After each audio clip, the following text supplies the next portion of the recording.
பத்ரிகாசிரமம் போகிற வழி இதெல்லாமே பெரிய பெரிய மலை. நமக்கு இங்கே சின்னதாக தெரிஞ்சாலும் பெரிய பெரிய மலை. கீழே அதை பார்த்தாலும் வழக்கணும்னா நம்ம ஃபோட்டோ அந்த மாதிரி எடுக்க முடியாது, வீடியோ எடுக்க முடியாது, ஃபோன் கீழே விழுந்துடும்.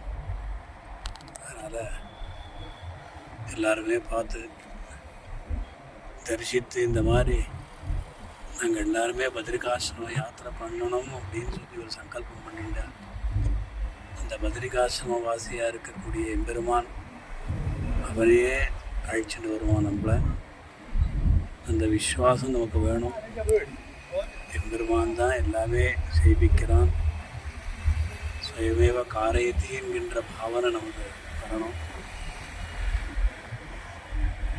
பெரிய பெரிய மலைகள் எம்பெருமானுடைய இந்த சிருஷ்டியை நாம் என்றைக்குமே ஒரு விஸ்வாசத்தோடு பார்க்கணும். அவன்தான் எல்லாமே. தேவ்ஹூ சச்சந்திரார்க்க நக்ஷத்திரம் கம்திஷோ பூரும் பூஹு மகோததி வாசுதேவஸ்ய வீரியேன விதிர்தானி மகாத்மனஹான்னு சொல்லி சொல்கிறதுனால அந்த மாதிரி அவருடைய சங்கல்பத்தினால்தான் எல்லாமே நிற்கிறதுங்க. நாம் நினைக்கிறது ஒன்றும் இல்லை. அதுவும் அவனது இன்னருடே அப்படின்னு சொல்லி நாம் பாவிச்சோங்க.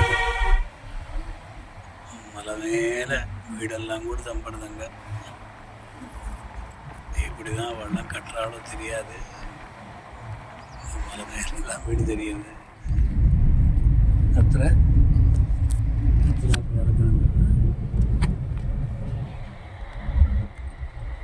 இந்த பக்கம் மழை எல்லாம் தெரியுது.